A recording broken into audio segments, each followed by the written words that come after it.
Well, good afternoon. I think, are we ready to get started? Beth, Kelsey, you guys good to go? Kelsey's having some technical difficulties.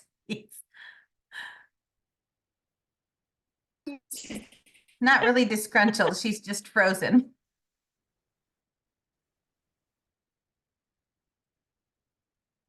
Oh, we lost her. Well, we'll give her a chance to hop back on. Good afternoon, everybody.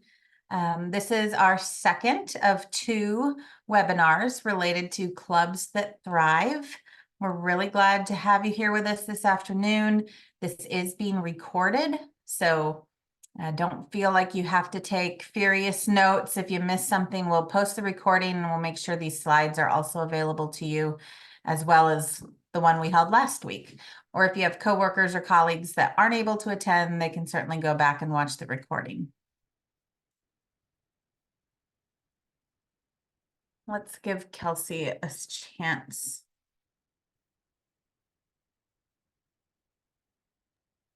She's in search of better service. Poor thing. So she'll just tap on when she gets back.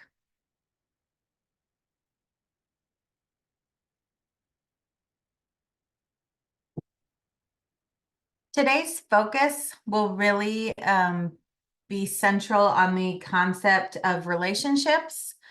And we know that that is a key component, one of the four things down at the very bottom of the thriving model in the developmental context. We know that those things, the sparks, the belonging, the relationships, and that engagement, those four things set the tone for everything from that point on so that young people can succeed and ultimately thrive. All four of those things are important, and we're going to focus today specifically on that relationship aspect.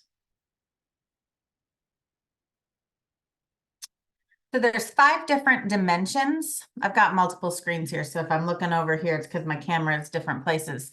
But there's 5 different dimensions of this key developmental relationship. And expressing care is the first of 5, right? We want someone who's really listening, someone who is warm and caring and dependable, someone that's of the personality that these young people know that is approachable. Challenging growth is a second one, right? Everything we do, we're setting them up to continually make the best better. So there's that growth mindset. Providing support, right? We're not just lending a listening ear, but we're actively supporting, coaching, mentoring those young people and sort of advocating for them on whatever their trajectory looks like. So it's going to be different for each young person, and us as professionals are able to adapt and identify what each young person needs, but providing that support is a really important aspect of that. Sharing power is a 4th dimension of this relationship aspect. And I think we do that exceptionally well in Kansas 4-H. We're constantly looking for ways to put kids in positions where their voice is heard, where they're actively engaged in the decision-making, where they are in a position where they are seen as equal and not less than the adults in the room. So making sure that we share that power. And then the 5th one would be expanding possibilities by exposing youth to new ideas and opportunities, right?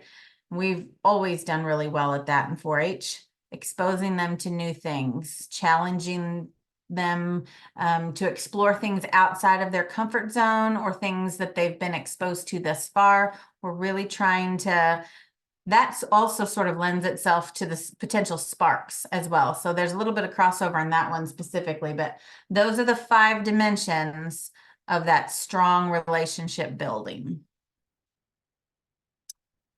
Questions on, I just want to pause for a minute because those are some big ideas there.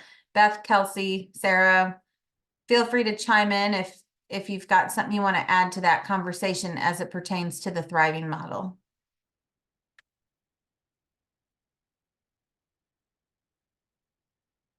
Okay, we're good. feel free to comment in the chat box as well. So last week, we asked all of you to do a survey for us, and that's one of the reasons that we are focusing on volunteer relationships today, because that came up very strong when we were reading your results. So Amy's just talked about, how important volunteer relationships are in this Thrive model. Well, relationships, that is, and our relationships with volunteers are very much at the base of what we can do in our 4-H program. So we're really excited to have a panel today. We have John Jobe, Nancy Honig, and Karen Nelson. And the first thing that I'm going to ask them to do, and Amy will take the slides away so that we can see them as they talk to us, but I'd like them to introduce themselves, and then we have a series of questions for them to answer. So let's start with John. Hey, everybody. Thanks for being on the Zoom today. My name is John Jobe. I am the 4-H agent in Riley County, Kansas, based out of Manhattan.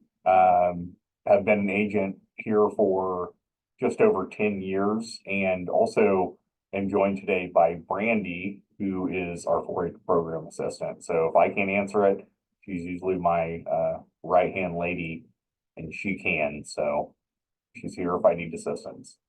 But welcome. Great. Thank you, John and Brandy. All right, next, Nancy Honig. I'm Nancy Honig. I'm the Family Consumer Science and Youth Development Agent in the Wild West District in the Hugoton office. I've been here for 27 years, and I don't have full 4-H responsibilities anymore, but I am still quite involved in 4-H in our district in a variety of different ways. So, thank you, Nancy. All right, Karen Nelson. Hi, I'm Karen. Thanks for having me here today. I am in the Sunflower District of Northwest Kansas. I've been here about 6 years. I've been an agent for 6 years in 4 different counties. And so I have always been a 4-H agent. Thanks, Karen. And how many states? You said 4 different counties. How many states have you been in? Oh, you're on mute. I did one state twice. All right. Well, we're really happy to have all of these folks here with us today, because we think that they have things to share with us as all of us are thinking about building relationships with volunteers. And so our first question is, how do you establish relationships with volunteers? And I will let whoever wants to start.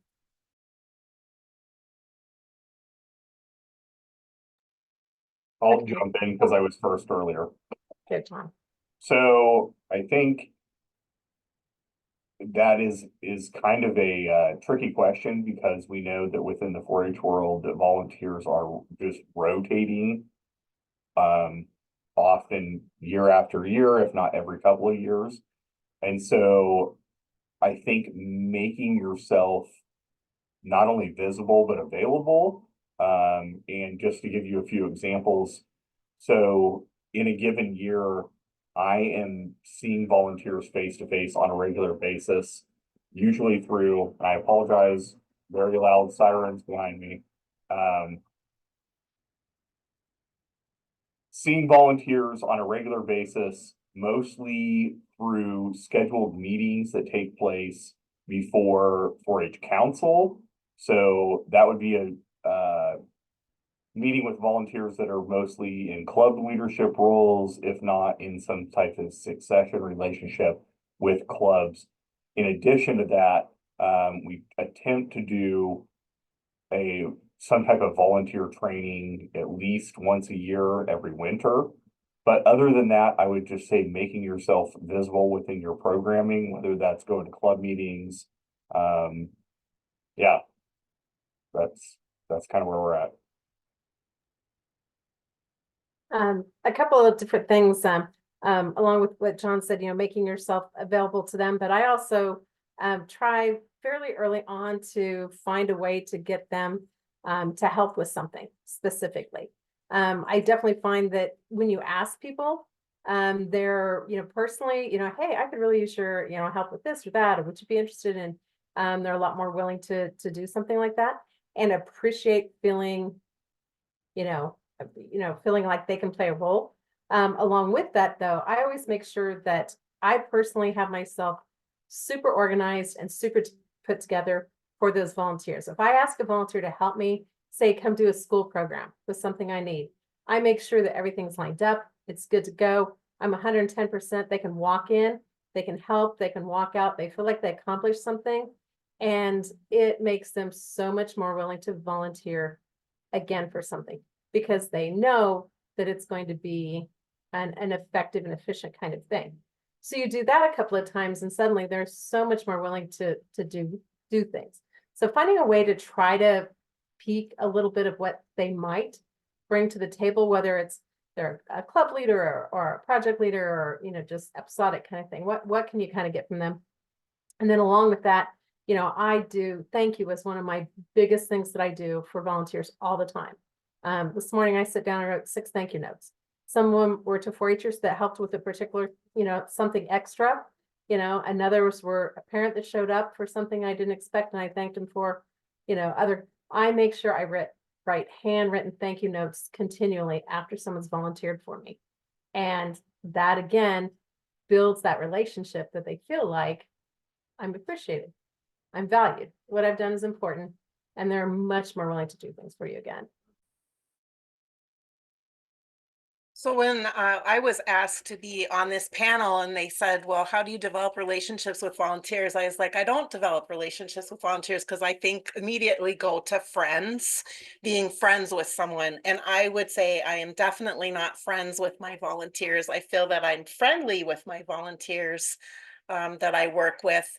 Over the years, I think 2 places where it's been really successful for me to develop a communicative relationship. So is at club meetings. So I make a big effort to visit clubs and try to have a program. I try to do something that's a teaching there that either fits with a county objective or it fits with something that the club is doing, because I think that helps them understand that I have some knowledge about 4-H and it helps them at least give an opening for them to ask me a question. And so versus just sitting in the back of the room doesn't do me a lot of good because then they don't see me in action, I would say.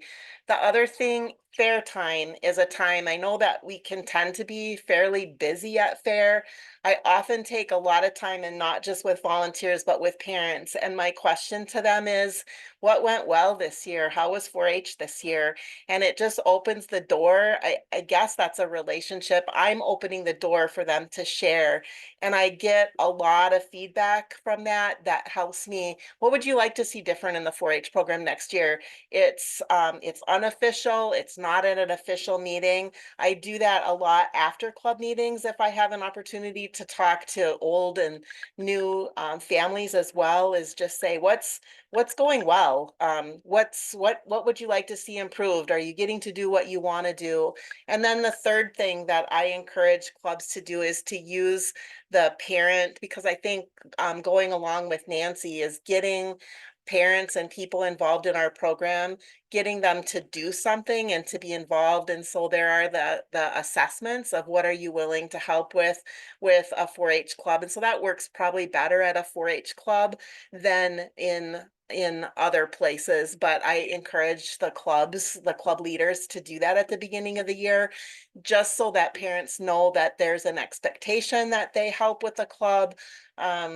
And so then this might happen later, but something that I think people don't always like very well. We were standing in the office and I was trying to talk somebody into doing something that was related to their career with a summer program, and somebody else walked in and said, don't ever talk to her.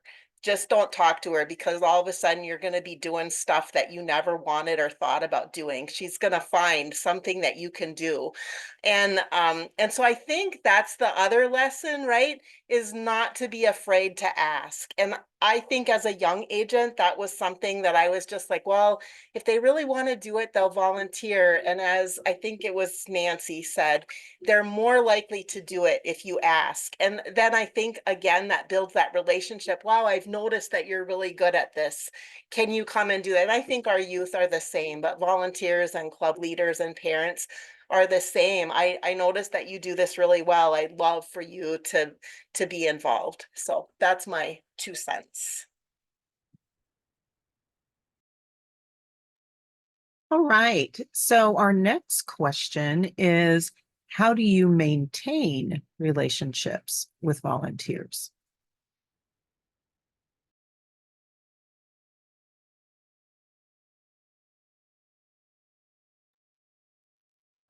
I guess I'll jump in there since John didn't jump in right away.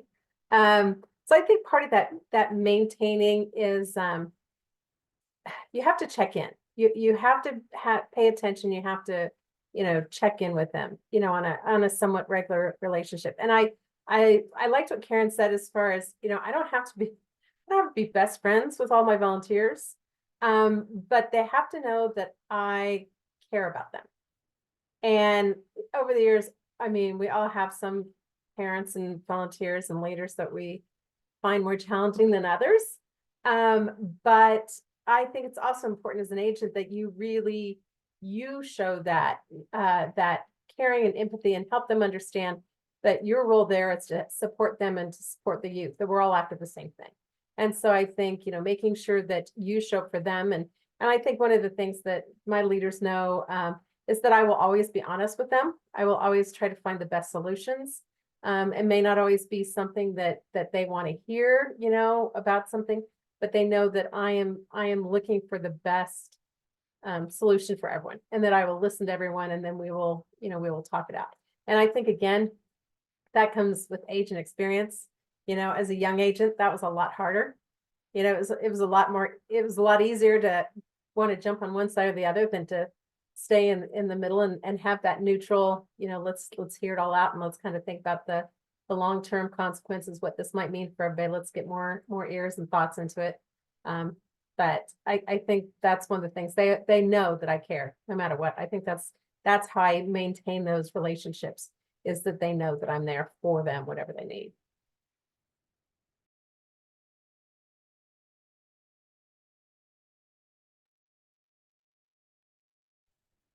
So maintaining relationships for me, part of that is making sure that we talk about with volunteers what our purpose and role is and what 4-H is supposed to be about. And so that puts it in the context of if I am coaching, which I consider myself to be a coach. And so that I would say that that's probably the role that I play. And so they're used to me saying, have you thought about doing this, or have you considered doing that? If things aren't going well, I have this resource that might be helpful for you. I think, again, just the check-ins, how is it going? Are there things that I can do to support what you do? I'm really careful that it's not my job to make everything happen. So my question to them often is, how can I support what you need to do? Because sometimes they'll say, you need to do XYZ, and I can't do that for 30 projects. And so, no, let's talk about how I can be supportive so that you can do what needs to get done. I don't always make volunteers happy. I think, going along with what Nancy said, I learned early on that if a 5 o'clock deadline is going to be adhered to, it doesn't matter who you are. It doesn't matter if I've known you for 10 years or 1 year. I get myself in all sorts of hot water if I don't kind of apply consistent messaging and consistent rules. So that's so again, I go back to, I'm not sure I always have. I don't know if volunteers certainly wouldn't say, well, she's my best friend. And we're really close. I'm guessing most volunteers here would not say that, but I think they know that no matter who comes in, they're gonna get the same answer. We're gonna come up, as Nancy said, with the best solution, and it's gonna be the solution that will be applied equitably across the program.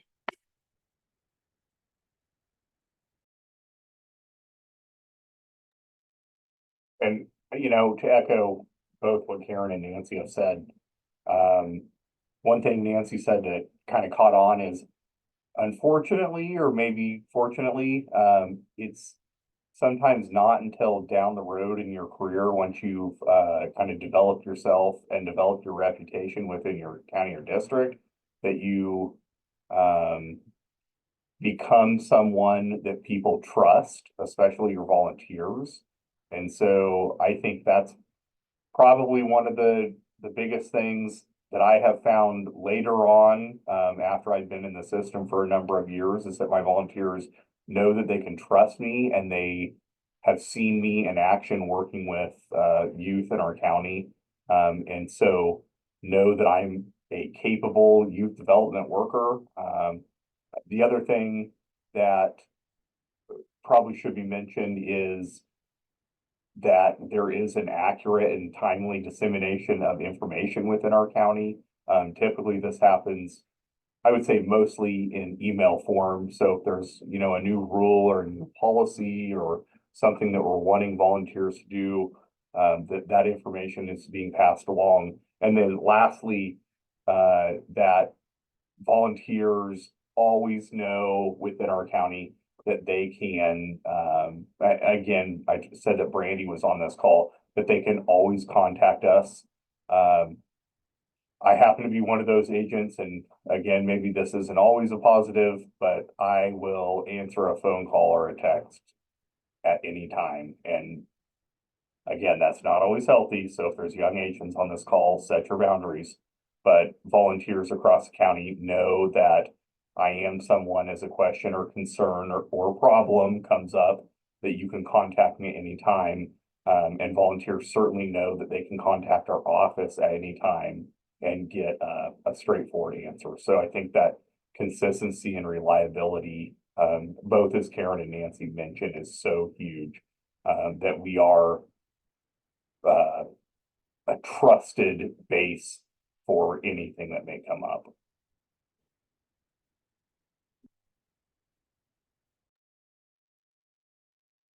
What's been the impact of strong, healthy relationships with volunteers?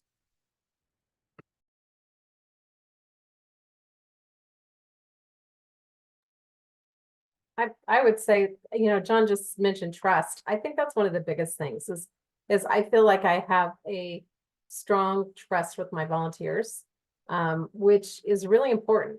If you're wishy-washy about things, if you tell them one thing and then tell another volunteer something else, if you don't stick with those rules or those that, whatever kind of things, it can create a lot of mistrust with that. And so I think the long-term impact is if you're consistent in how you treat your volunteers and how you work with them and how you try to build those relationships, then long-term you're going to have that trust, and you're going to have people that are willing to participate, because they have that positive relationship. And also ones that aren't afraid to ask questions. Now, I feel like I have volunteers who, are not afraid to come to me with a question or a problem, because they trust that I'm not going to blow them off, that I'm going to actually pay attention, that I'm going to, be willing to listen to them. And if a volunteer doesn't feel that relationship, again, you don't have to be best friends, but you still have to have that trust relationship. Because if they don't come to you, instead, what they'll do is they'll just quit volunteering. They'll just decide they don't want to be a part of it anymore if they don't feel like they can trust that process. So I think that's what building those relationships helps with long term, is that you actually get to that point where they'll come to you, they have the trust, they have the questions, and they'll say, I'll volunteer again, I'll keep doing it. I was going to say, one of the things for me, and I don't know if it answers this question exactly, but establishing relationships, there is nothing, well, I don't know if I'd clean out a billy goat pen. Probably not.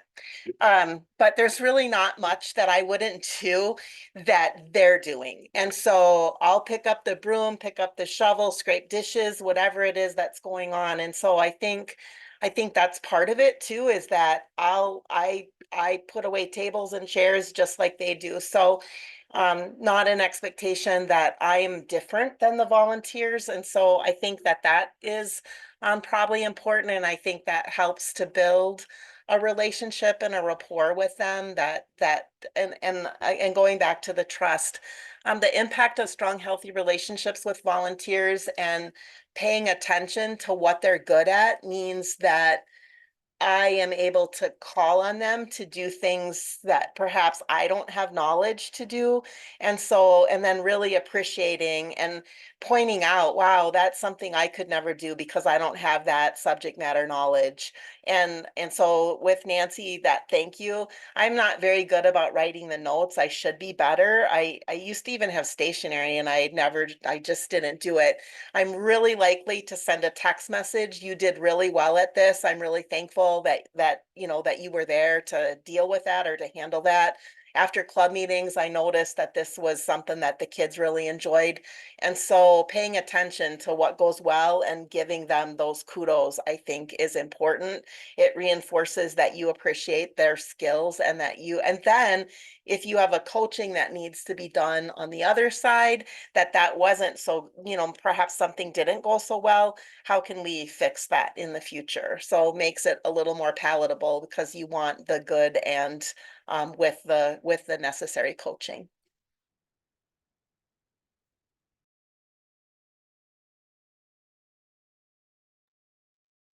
So ditto to everything that's been said. One of the things I think of is when you get to the point, and again, sometimes this takes a little bit of time and work and relationship building between yourself and your volunteers. But when you get to the point that a volunteer has what I call the spark and goes from being just someone who's willing to put in the work to someone who is now interested in the process of youth development. And I think this comes back to, I guess, tying this back into what we started with here today, which is the Thrive model.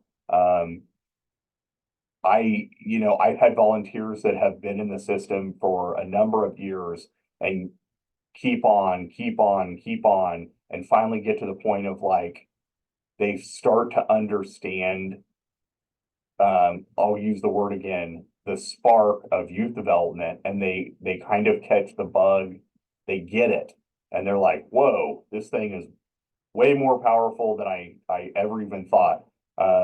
Perfect example is I had a PDC meeting just last week, and this is my new PDC for the year. And it's a group, it's all women, but all of them have been volunteers in our county for a number of years, and all of them sat around the table what can we do? Like, they were so engaged, like, give us more to do. We are so into this thing called 4-H youth development. And so I saw that as kind of the fruition and fruit of building those strong relationships within the youth development realm. I have to admit openly to some of you who have been in the system for a long time, Pam Van Horn was there, so she needed no youth development developing, but she is a PDC member. But the other ladies that are serving had just kind of been going through the motions of being volunteers and had, I guess, caught that bug of, wow, this thing is awesome.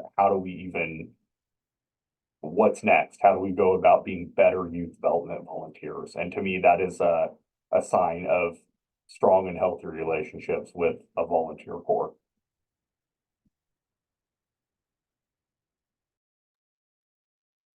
So those were the 3 questions that we asked the panel members to prepare for, but we're wondering if anybody here on the Zoom today has a question of these experienced folks with how they've built relationships with volunteers.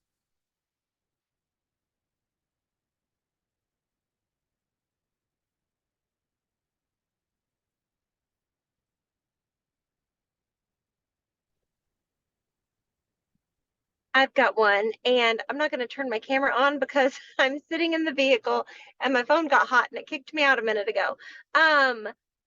I want to know from you three, how do you build a relationship with someone that you have a personality conflict with, and how do you handle that?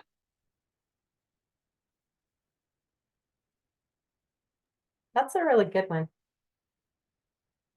I would honestly say over the years that I've done it, there's only been a couple of volunteers that like really were difficult for me to deal with.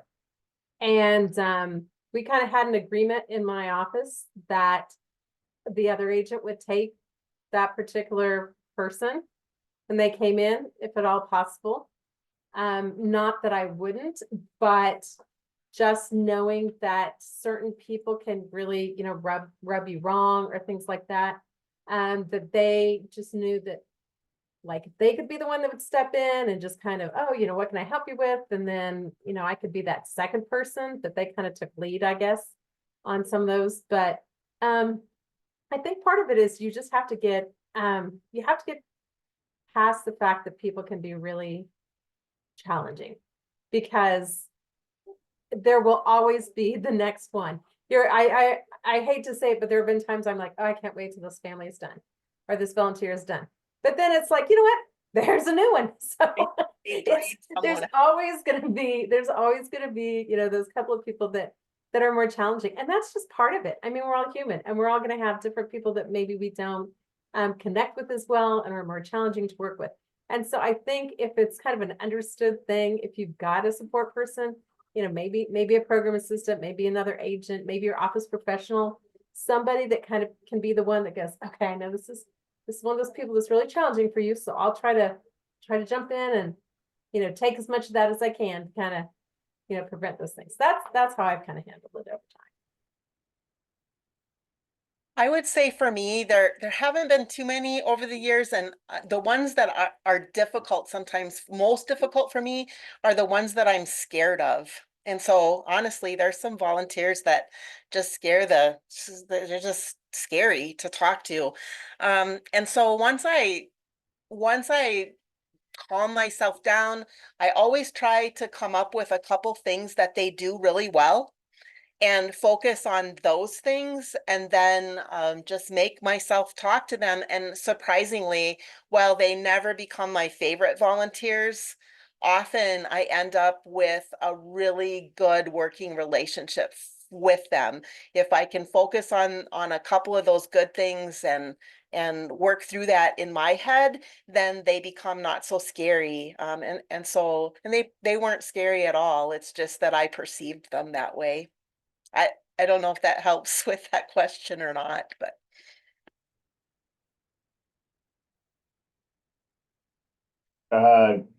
Karen, to piggyback on your answer, so this is something that I deal with on a regular basis. And I find that I've said this not only since I've worked for Extension, but a whole nother life and another youth development program, that I will take a volunteer any day that is willing and driven over someone who's, maybe not so, even if that willing and driven person has some personality flaws, even if they are in conflict with my own. The only thing that I will adhere to with said individual is that they understand the parameters in which they are volunteering in. So as long as you are adhering to certain rules, certain expectations, and the other thing is that you're not hurting our program, because once you start, if they're in conflict with parents or other volunteers, or then we're going to have an issue. But as long as you're adhering to what you need to do and working within those parameters, regardless of how much your personality may be in conflict with me, we're gonna make it work. And Karen, the thing that you said that I think is so important is everybody has something in them that you can put to work, and finding what that is in those individuals, I think, is the most important thing, even though that personality may not mesh as well with others. But if they're willing to do the work, let's go. We'll make it happen. So.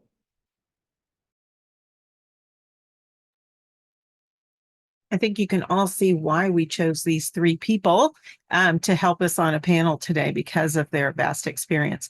The other thing we're lucky to have today is our state leader, Sarah Moss, who has a special interest in volunteerism and had it prior to this position. So I do want to give just a couple minutes for Sarah to share some things related to this. Thanks, Beth. As John mentioned, he talked about boundaries. And one of the things that we talked about in the webinar in August at 4-H program rally is the importance of those role descriptions for volunteers. And we've got some samples on the website. I've got a message that I need to push out in Teams to help remind everyone that this is the year to make sure that we have all role descriptions for all of our volunteers.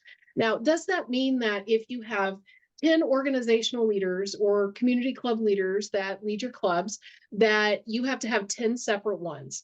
No, you can have a position description that falls within being a club leader, an organizational leader, community club leader, whatever it is that your extension unit calls them. And that's what they fall under. If they are a project leader within your local extension unit, there's parameters, as John mentioned, right, that they should operate in. Whenever we have issues with volunteers, one of the very first questions that Amy or Chandra or Kelsey or Beth's going to ask you is, do you happen to have a role description for that volunteer? And if the answer is no, then it's going to be really hard to help address some of those parameters. But when the answer is yes, then we can pull that out and we can use it as a learning opportunity. It's very similar to when our youth go to an event, we have to pull out that code of conduct, right? So it's the same kind of general gist with that. But I have a question for our panel. With so many new extension professionals in our local extension units, what advice do you have for the comment, this isn't how we've always done it?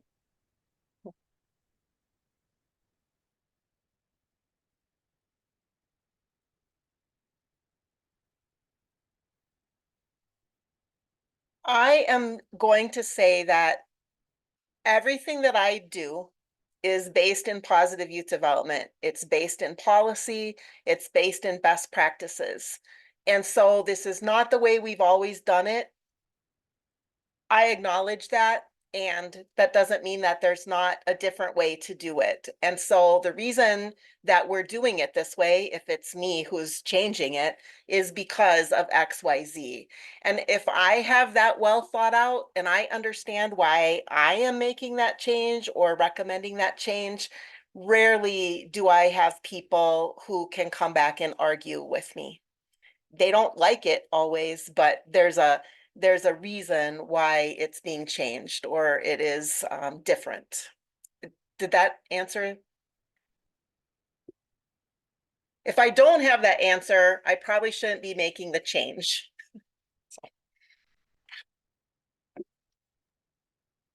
Yeah, I think that's an important point that Karen has there, that, you need to know why you're making the change.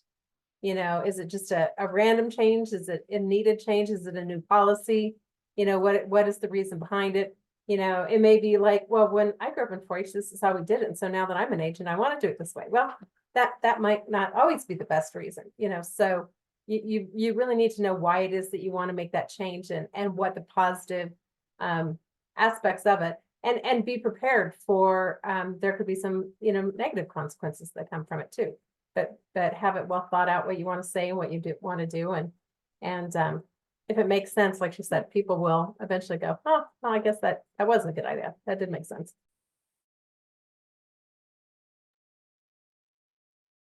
One thing that I would add, something that's been mentioned is sometimes you have these long-term volunteers, right, that have been there. They know their stuff. They are the history. They can help you see the light sometimes, right? It's important to listen to them. That doesn't mean that they are the end all be all, that they're the one making the decision, but sometimes it's important to listen to, this is what we've tried, this is why we're doing it this way. There's nothing wrong with trying to change things up, right? And experiment and do something different. But just know that it is important to listen to them as well and not to just immediately dismiss them.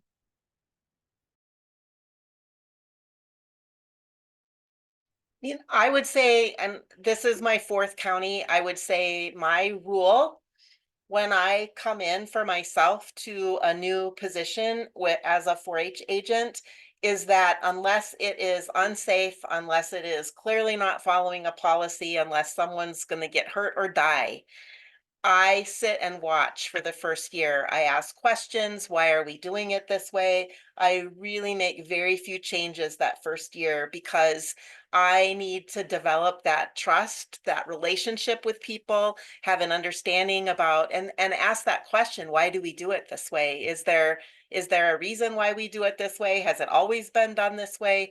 And so that is something as a new agent that no matter how many years I have in this job, I can't assume that it was done right in a last county. So it is what it is here. And so that's a rule of thumb for me.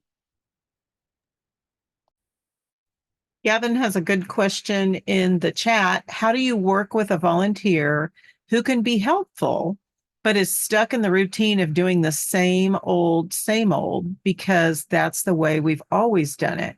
We want to retain them, but their unwillingness to change is going to pose an issue.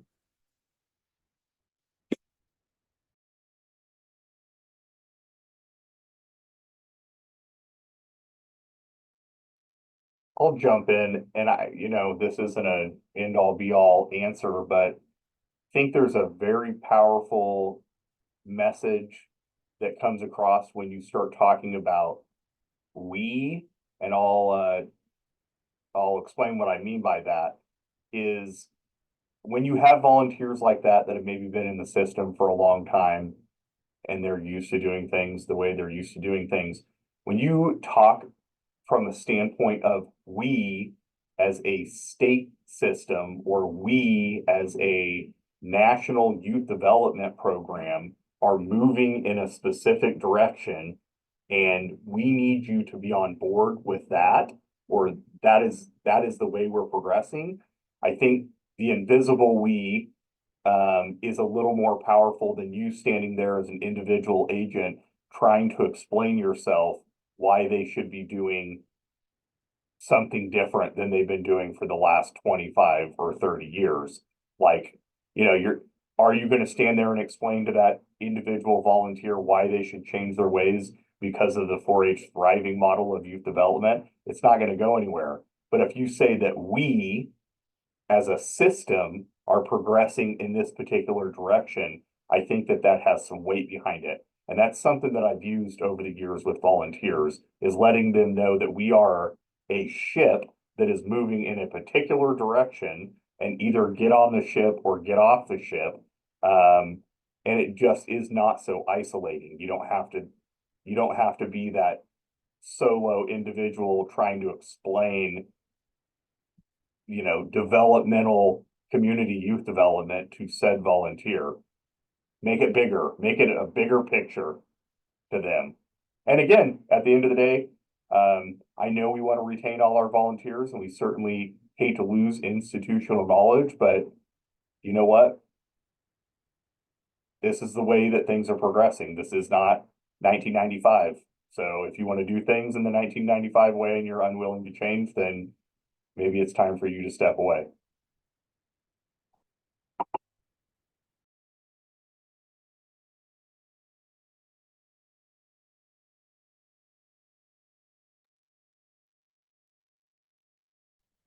All right.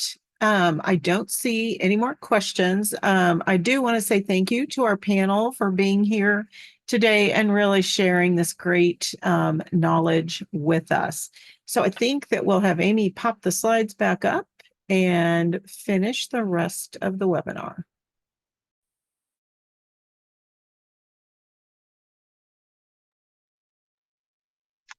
Okay, so our next steps is we're talking about making a plan. And so this is really making a plan utilizing those who support you, being your board and your PDC, to help you to determine which volunteers you need to build better relationships with. And understand that this is a journey. You're going to be doing this for, we hope, several years, and you cannot build relationships with all of your volunteers in your first year as an agent. So know that this is a marathon and not a sprint. But it's important to identify, with the help of your program development committee and your board, those volunteers which you need to build better relationships with. And so you're going to look at what are the needs of your program.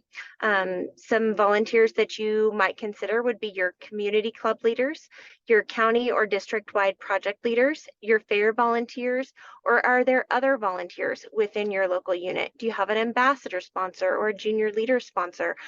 Is there someone specific that maybe works with your foundation? Do you need to mend your relationship with your fair board? Maybe they're not direct volunteers to your program, but they are volunteers within your community and they are community partners. So understand that you have those resources of both your board and your program development committee. And in particular, if you are a new agent, you want to lean on those resources of where have we been, where do we want to go, and how do we get there? And so look at history with volunteers and identify where that needs to start. So next, you're going to obviously prioritize which volunteers you're going to target first and make a list. Maybe it's a specific group of volunteers, but maybe it's a specific volunteer. Maybe your rabbit project leader has had some conflict with your office and that needs to be mended. Or maybe you have some new project leaders. Your local unit has made a push to really increase the number of project leaders county or district wide that you have. And so that's where you need to prioritize. So work with that PDC and board to identify which particular volunteers or which groups of volunteers that you need to work with. And then think about, do you meet separately with them or as a group? And think about it not necessarily just as a training, but maybe you have a gathering, or maybe you think a little unconventionally about how you meet with those volunteers and work with them to enhance that relationship. Is it going out to coffee? Is it going out to lunch? Is it giving them support at a meeting? You know, John mentioned earlier, or maybe Karen, or maybe it was all of them, going to a meeting, having a plan, and making yourself known as that resource person as well. Reach out to those who are on your target volunteer list. Do that as a phone conversation, meeting, coffee or lunch or other. I discussed those, got a little bit ahead of myself. The other thing that I would put in there too is figure out how best volunteers communicate. So you are working with a variety of generations of volunteers right now, and even within a certain generation, some volunteers respond better to text. Some respond better to a phone call. Some never check their email. Figure out what that is. And that's as simple as asking them, what is the best way to communicate with you? Follow up if you don't get a response. Be consistent and persistent. Commit to working on 1 to 4 volunteer relationships per month and celebrate your success. I'll back up to that. Commit to working on 1 to 4 volunteer relationships a month.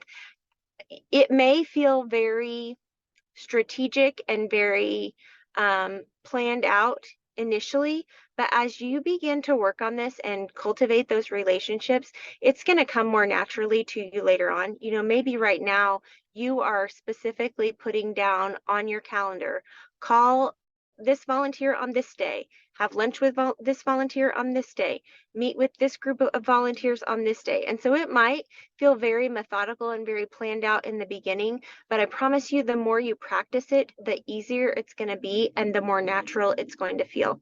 And obviously celebrate the success of that relationship with the volunteer, but also celebrate the successes of your volunteers as well, whether that be within your 4-H community or with something that they have seen success with in their personal or professional life.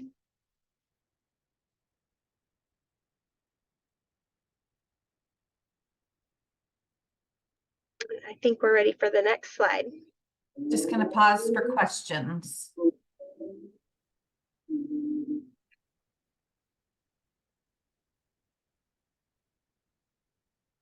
Okay.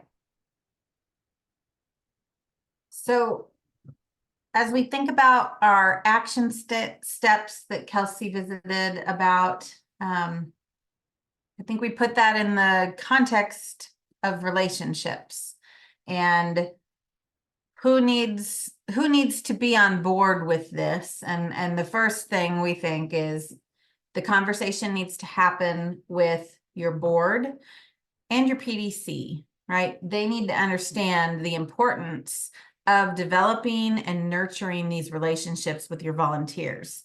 It's like return on investment, right? They have to see it as a priority. They have to understand the value. They have to understand the time that it takes to develop those over time. So they need to understand the vision and the reason why, the why behind the purpose. We would like you to, take action on the plan that you develop and give yourself some timetables, right? This isn't just, we don't want this to be something we talk about or we think about or that sounds good to us. Like, yeah, that, I should do that. But we actually want to help you put it into motion, put wheels underneath this thing. And then we're going to help do that by having some progress checks on our Connect calls. We're going to take just a little bit of time each Connect call to visit, see if anybody is actually taking actionable items, how it's going, if there's a bump in the road or you've hit a roadblock or you're not sure about your next step. Why use that opportunity as a sounding board? Because we're all going to do this, and each one of it, every volunteer is different.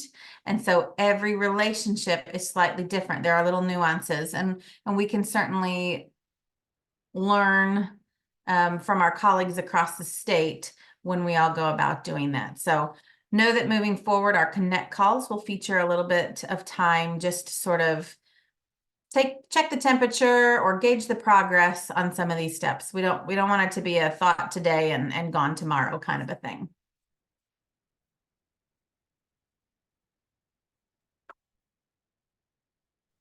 So what's to come? Next week, KAE 4HA will be hosting a webinar on pairs reporting. And so all of you, whether you're a KAE 4HA member or not, are welcome to attend that. Annie Pitts in Harvey County has been working on that with Mackenzie, and she'll be sharing information in Teams. And so we hope that you'll get this in your calendar and plan to take part with that next week.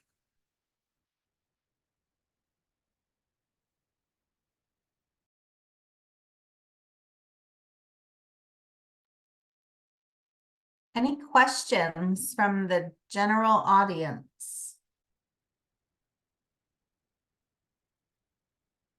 Or if our panelists have a few more thoughts they want to add before we wrap up for the day.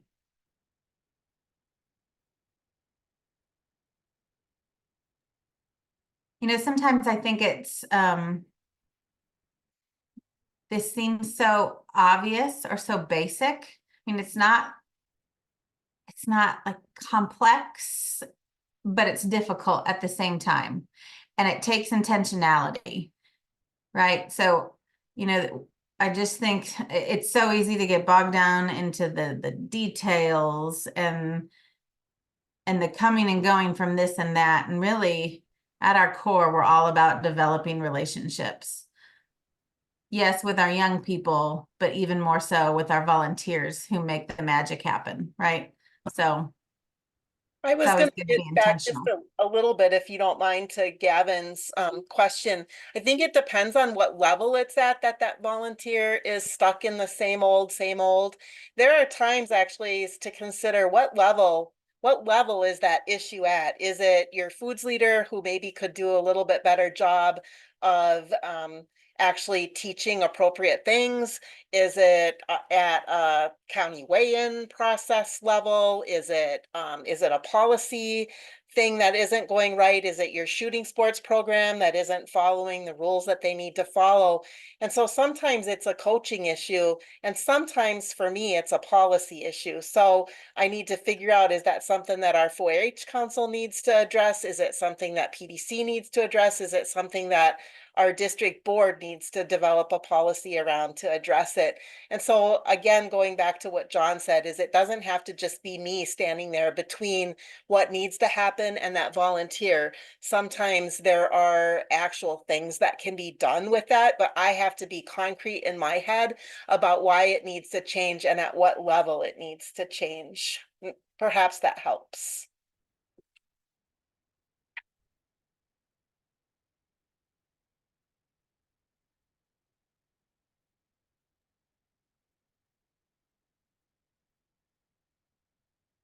Thank you, Karen and Nancy and John and Sarah for joining us today. And I think we have collective wisdom in this bunch. So I'm excited to hear the progress and kind of some things that we bounce off one another on our future Connect calls related to this topic. Beth, do you have anything else before we wrap up? Great to see everybody today, and good luck with going forward with your volunteers. Thank you, everybody.